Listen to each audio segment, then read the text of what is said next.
नाज़रीन अस्सलाम वालेकुम, मैं हूँ इमरान वसीम। नाज़रीन, जैसे तारिक महमूद जहांगीरी जिनके ख़िलाफ़ सुप्रीम जुडिशल कौंसिल में उनकी डिग्री को बुनियाद बना के बरतरफ़ी की शिकायत, बरतरफ़ी का जो रेफरेंस दायर किया गया था,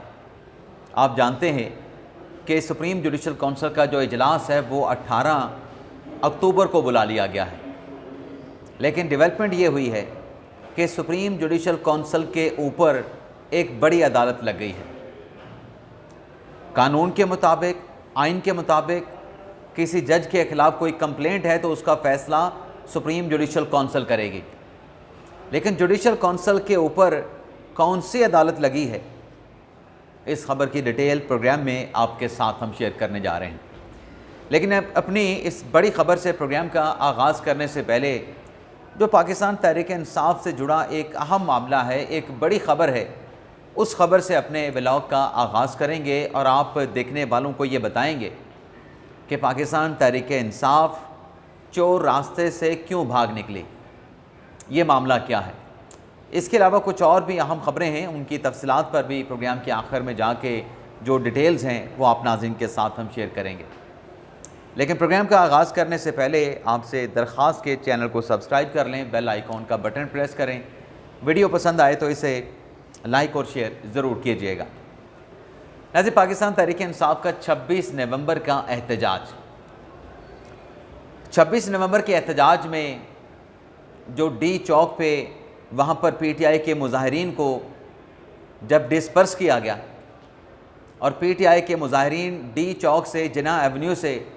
वापस चले गए, भाग निकले, तो तहरीक इंसाफ ने एक नैरेटिव दिया,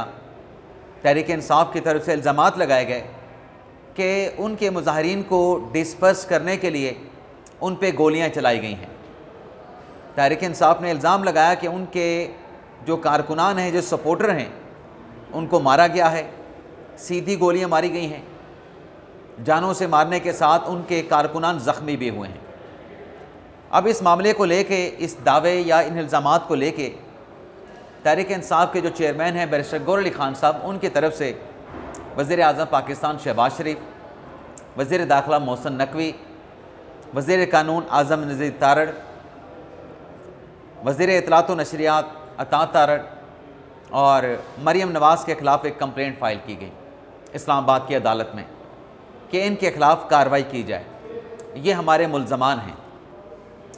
और उस कंप्लेंट का जहां मकसद था कि इन लोगों के ख़िलाफ़ कार्रवाई की जाए, वहां उनकी डिस्क्वालिफ़िकेशन भी इनडायरेक्टली जो है वो भी अदालत से सॉर्ट की गई थी। अब नाज़रीन, जनवरी में ये पटिशन 26 नवंबर के एहतजाज के हवाले से इंक्वायरी के लिए या जुडिशल कमीशन के लिए या तहकीकात के लिए जो पाकिस्तान तहरीक इंसाफ ने दायर की थी, आज उसकी इस्लामाबाद की अदालत में जज नासिर जवेद राना साहब की अदालत में समाअत हुई है। और आज भी तहरीक इंसाफ के इस्तदा पे जो पहाड़ जितना बयानिया बनाया गया, तहरीक इंसाफ के जो चेयरमैन हैं बैरिस्टर गौहर अली खान साहब अदालत में पेश हुए और उनकी तरफ से अपना स्टेटमेंट, अपना बयान कलमबंद करवाने से इनकार किया गया। बैरिस्टर गौहर साहब ने जज साहब के सामने पेश होकर कहा कि इस केस में उनके जो वकील हैं लतीफ़ खोसर साहब, वो आज लाहौर हैं, तो लिहाजा आज बयान कलमबंद ना किया जाए, आज की अदालती कार्रवाई को मुलतवी किया जाए। नाज़रीन, पिछले 10 माह से जब से ये कंप्लेंट अदालत में दायर की गई है, कभी बैरिस्टर गौहर साहब मसरूफ़ होते हैं और कभी बैरिस्टर गौहर साहब पेश होके अपने वकील की मसरूफियत का जवाब पेश करते हैं और बयान कलमबंद इनकी तरफ से नहीं करवाया जाता। यानी पिछले 10 माह में 8 मरतबा इस केस में जो इल्तवा हुई है वो तहरीक इंसाफ की इल्तजा की दरख्वास्त पे केस की कार्रवाई को मुलतवी किया गया है। और जैसे मैंने कहा कि 10 माह इस दायर की गई कंप्लेंट को गुजर चुके हैं, तो जो बयानिया पाकिस्तान तहरीक इंसाफ में पहाड़ जितना, माउंट एवरेस्ट जितना, K2 जितना बनाया था, अब इस केस को सवाल ये पैदा होता है कि हर समात पे, हर तारीख पे पाकिस्तान तहरीक इंसाफ एक चोर रास्ता अख्तियार करके जो है वो अदालत से चली जाती है। केस इनका अपना है, इल्ज़ामात तहरीक इंसाफ के लगाए गए हैं, दावा तहरीक इंसाफ का है, लेकिन उस दावे को परसू कौन नहीं कर रहा? तहरीक इंसाफ खुद परसू नहीं कर रही। अब इसको क्या कहा जाए, आप इसका फ़ैसला खुद कर सकते हैं। जो तहरीक इंसाफ की संजीदगी है, जो तहरीक इंसाफ की इस केस में दिलचस्पी है वो पिछले 10 माह से जो है वो अया हो चुकी है। अब नाज़रीन आते हैं जो जंगीरी साहब की डिग्री से जुड़ा जो मामला है। इस्लामाबाद हाई कोर्ट के जज हैं, वैसे तो मोहसिन अख्तर कियानी साहब, मैं उनका एक ज़िक्र कर लूँ। उनकी अदालत में आज एक केस लगा हुआ था। ईमान ज़ैनब मज़ारी के ख़िलाफ़ हाफ़िज़ एहतशाम नामी एक दरख्वास्त गुजार ने पटिशन दायर की थी कि ईमान मज़ारी ने जो लोअर जुडिशरी है उनके जज साहब की तस्दीक की है। आज जब मोहसिन अख्तर कियानी साहब की अदालत में इस केस की समाअत हुई तो जज साहब ने हेयरिंग करने के बाद फ़ैसला तो महफूज कर लिया, लेकिन रिमार्क्स और जो अदालत में बहस हुई है वो नाज़रीन बड़ी दिलचस्प है।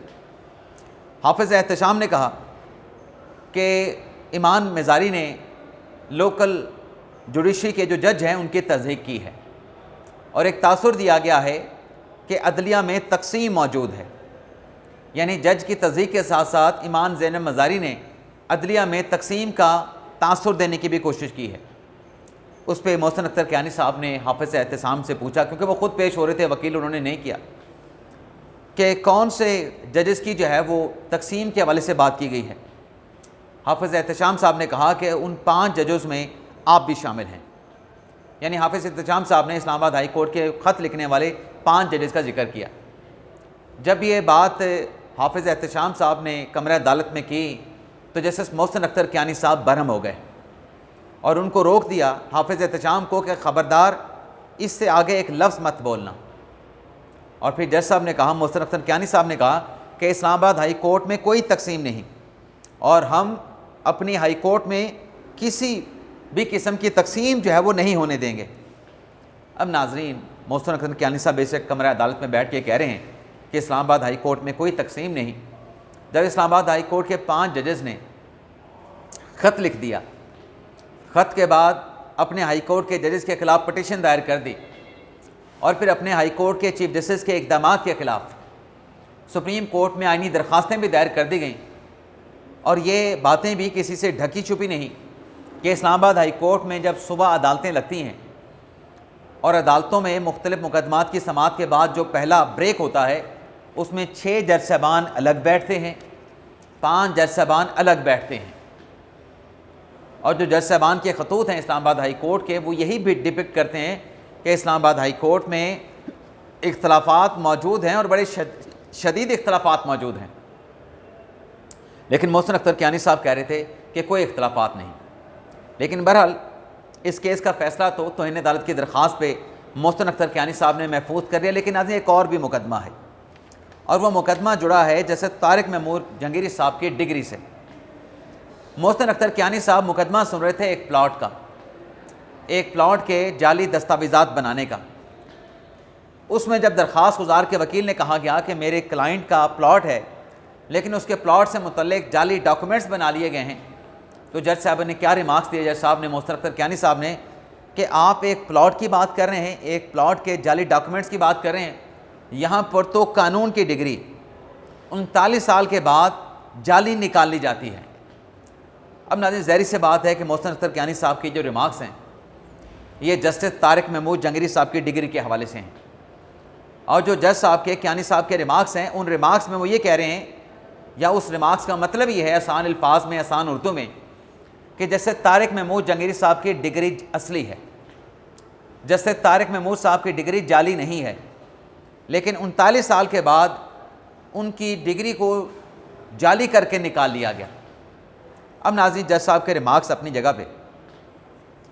अब कहा यह जाता है कि जब केस किसी अदालत में पेंडिंग हो, यानी आपकी साथ वाली अदालत में पेंडिंग हो,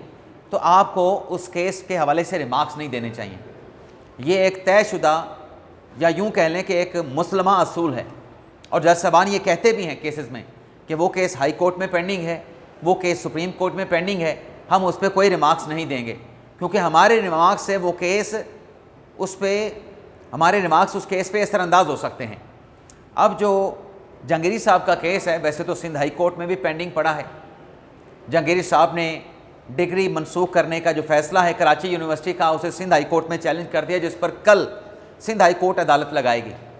तो क्या जज साहब के जो रिमार्क्स हैं, कल जब सिंध हाई कोर्ट में अदालत लगेगी, क्या उस अदालती कार्रवाई पे ये रिमार्क्स असरअंदाज नहीं होंगे? या फिर ये रिमार्क्स उस अदालती कार्रवाई पे असरअंदाज होने की एक अटैम्प्ट तो नहीं, या असरअंदाज होने के मुतरादिफ तो नहीं। मैं तीन तीन बातें इसलिए करता हूँ क्योंकि मैं सवाल उठा रहा होता हूँ। कुछ दोस्त कहते हैं कि आप एक ही बात को 3 मरतबा दोहराते हैं। अब वो केस जहांगीरी साहब वाला इस्लामाबाद हाई कोर्ट में भी पेंडिंग है, 21 अक्टूबर को उस पर समाअत होनी है। क्या मोहसिन अख्तर कियानी साहब की जो रिमार्क्स हैं, क्या डोगर साहब के डिवीज़न बेंच पे ये नहीं कहा जाएगा कि असरअंदाज होने के मुतरादिफ हैं? और फिर चले भूल जाएं एक लम्हे के लिए सिंध हाई कोर्ट को भी, आप इस्लामाबाद हाई कोर्ट को भी भूल जाएं। अब डिग्री के मामले पे जो जस्टिस जहांगीरी साहब को सपोर्ट करने वाला जो एक धड़ा है, जो ग्रुप है, उनका ये कहना है कि डिग्री के मामले पे चूँकि कंप्लेंट फाइल हो चुकी है तो फैसला सुप्रीम जुडिशल काउंसिल करेगी। अब सुप्रीम जुडिशल काउंसिल इन तमाम हाई कोर्ट से और हाई कोर्ट के जजेस से एक अपर फोरम है, एक हायर फोरम है, और 18 अक्टूबर को सुप्रीम जुडिशल काउंसिल का इजलास भी बुलाया जा चुका है। तो क्या मोहसिन अख्तर कियानी साहब को 18 अक्टूबर को सुप्रीम जुडिशल काउंसिल के इजलास से पहले इस तरह के रिमार्क्स दे के कि जज साहब की डिग्री जो है वो जाली बना के निकाल ली गई, क्या इस किस्म के रिमार्क्स देने की ज़रूरत है? ये तो फिर ऐसा ही है कि जैसे सुप्रीम जुडिशल काउंसिल पर, सुप्रीम जुडिशल काउंसिल के ऊपर जज साहब ने, मोहसिन अख्तर कियानी साहब ने अपनी वर्डिक्ट, अपना फैसला दे दिया है कि जज साहब की डिग्री तो असली है, लेकिन उसको जाली बना के जो है अब सामने ले आए हैं और जज साहब को टारगेट करना चाहते हैं। वैसे आज सुप्रीम कोर्ट में एक और वकील से बात हुई और जज साहब की डिग्री के ऊपर थोड़ी सी बहस हुई, तो उसने कहा यार ये डिग्री का मामले पे जो कहा जाता है ना कि 3 हल्के जो जिस पे जहांगीरी साहब समाअत करने जा रहे थे,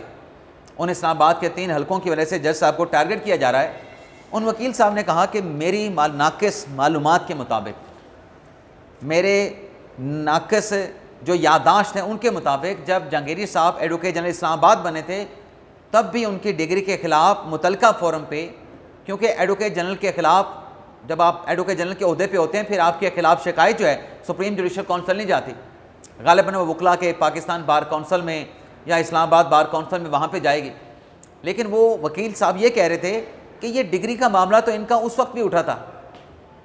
और एक और वकील साहब का भी कहना है जो कि नामवर वकील हैं कि मैंने कई मरतबा ये बात कही, अब पता नहीं वो सही कह रहे हैं, दुरुस्त कह रहे हैं, लेकिन जो उन्होंने कहा मैं तो सिर्फ वो आपके सामने रख रहा हूँ कि मेरे दोस्त हैं जहांगीरी साहब, मैंने उनसे कई मरतबा कहा कि अब तुम जज बन गए हो, अपनी डिग्री का मामला सॉर्ट आउट कर लो, ये कभी भी तुम्हारे लिए मसाइल पैदा कर सकता है, मुश्किल पैदा कर सकता है।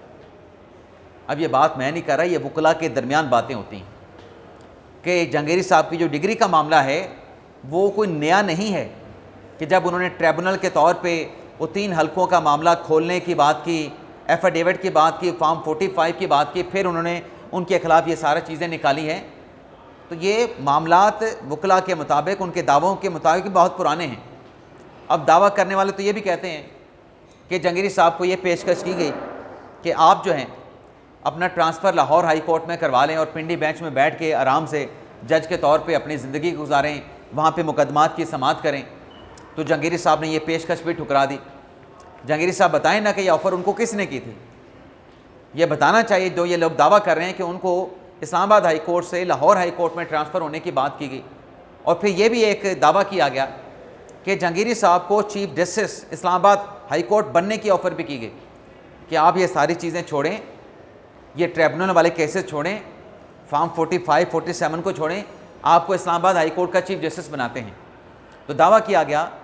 कि जस्टिस तारिक महमूद जहांगीरी साहब ने वो ऑफ़र भी एक्सेप्ट करने से इनकार कर दिया। और फिर उसके बाद एक और तीसरे दावे की भी बात की गई कि उनको एक और भी पेशकश की गई थी।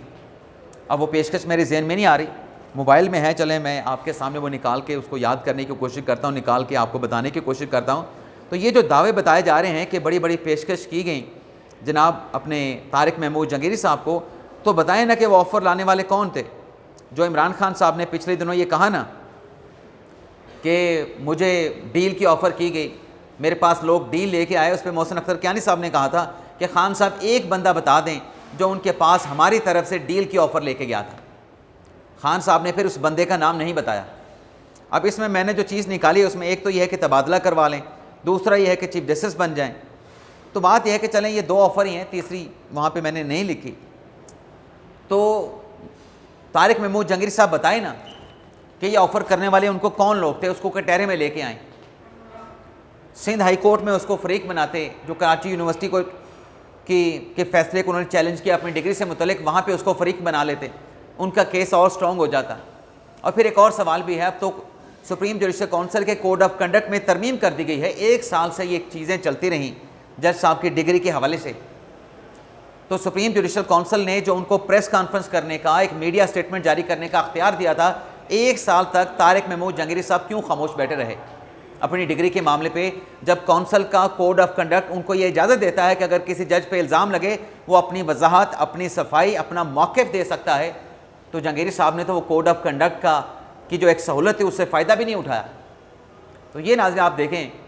कि सुप्रीम जुडिशल काउंसिल का इजलास 18 अक्टूबर को, 18 अक्टूबर के इजलास से पहले हाई कोर्ट का साथी जज जो है वो जैसे जहांगीरी साहब को डिग्री के मामले पे क्लीन चिट दे रहा है। इजाज़त चाहते हैं नाज़रीन, अल्लाह हाफ़िज़।